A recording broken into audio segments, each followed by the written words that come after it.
Hi friends, இந்த வாரம் நம்ம ஆன்மீக கதைகளில் சுந்தரகாண்டம் கதைகளை பார்த்துட்டு இருக்கோம். அந்த வகையில் போன வார தொடர்ச்சியை நம்ம இந்த வாரம் பார்க்க போகிறோம். போன வாரம் கதை எதோட முடிந்தது அப்படிங்கிறத பார்ப்போம். அனுமன் மூச்சை தெளிய வைக்கணும் அப்படின்னு யோசிக்கிறாங்க. அதனால வாயு தந்தை பாசத்தினால பிரம்மன் கிட்ட முறையிடுறாரு. பிரம்மனும் ஆயுளை கொடுக்கிறார். கொடுத்துட்டு சொல்றாரு, சிவசக்தி அம்சத்துடன் பிரம்மலிபியும் சேர்ந்து விட்டது, இனி திருமாலுடன் சேர வேண்டியதே பாக்கி அப்படின்னு சொல்லிடுறாரு. பிரம்மன் சொன்னதுக்கு அப்புறம் எல்லாருக்குமே புரிஞ்சு போச்சு. பூலோகத்துல திருமால் ராமனாக அவதாரம் எடுக்க போகிறார். ராமனை அழிக்க திருமால் முனையும் போது அனுமனை துணை செய்ய வேண்டும். உலகில் ஒரு அறப்பணி நடக்க போகிறது.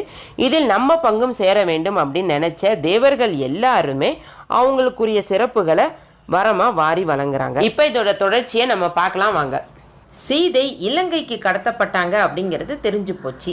ஆனால் இலங்கையோ கடலுக்கு அந்த பக்கம்ல இருக்கு.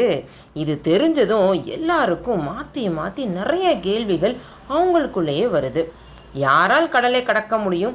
கடலை கடக்கிறதை விட சீதை நிச்சயமாக இலங்கையில் தான் இருக்காங்களா?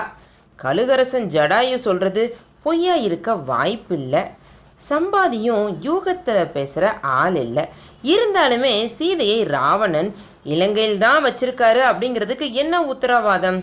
இப்படின்னு எல்லாருக்குள்ளேயுமே அடுக்கடுக்காக சந்தேகங்கள் வந்துக்கிட்டே இருக்கு. கடலை கடக்கிறது சாதாரணமான விஷயமே இல்லை.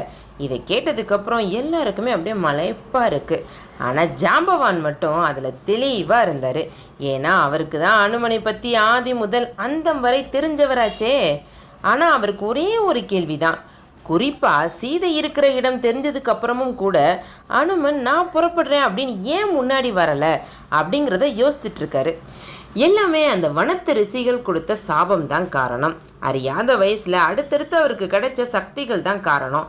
அந்த சக்திகளை வச்சுக்கிட்டு என்ன செய்கிறதுனே தெரியாமல் தவிச்ச தவிப்புனாலையும் அப்புறம் அதை முறை தவறி பயன்படுத்தினாலையும் வந்ததோட விளைவு தான் இது. சக்தியின் நாயகனாக இருந்தும் அந்த சக்தியை பற்றின விவரம் அவரோட ஞாபகத்திலே இல்லாமல் போயிடுச்சு. அவர் செஞ்ச சேட்டைகளை ஜாம்பவான் ஒவ்வொன்றா யோசித்து பார்க்குறாரு. தவம் செஞ்சுக்கிட்டு இருந்த பல முனிவர்கள் மேலே அனுமன் ஒரு ஊழி காற்று போல மோதினது. அவங்க பர்ணசாலை கூரையை பிரிச்சுட்டு கேட்டால் இது உறுதியாக இருக்கான்னு பார்த்தேன் அப்படின்னு சொல்ல வேண்டியது. ஒரு வாட்டி ஒரு முனிவர் ஒரு மரத்தின் உச்சியில் இருக்கிற அந்த பூவை பறிக்க முயற்சி செய்யும்போது மரத்தையே பிடுங்கி அனுமன் சாச்சிடுறாரு. ஒரு பூவுக்காக ஒரு மரத்தையே அழிச்ச அனுமன் செயலை பார்த்து அங்கே இருக்கிற எல்லாருமே மிரண்டு போயிட்டாங்க.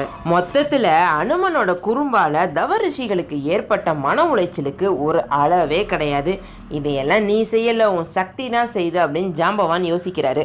ஹாய் ஃப்ரெண்ட்ஸ், உங்களுக்கு இந்த பகுதி பிடிச்சிருந்ததா? இனி வர வாரங்களில் இதோட தொடர்ச்சியை நம்ம பார்க்கலாம். இந்த வீடியோ உங்களுக்கு பிடிச்சிருந்தது அப்படின்னா உங்கள் ஃப்ரெண்ட்ஸ் கூட ஷேர் பண்ணுங்கள், லைக் பண்ணுங்கள். விருதை பொண்ணு சேனலை சப்ஸ்கிரைப் பண்ணுங்கள். நன்றி, வணக்கம்.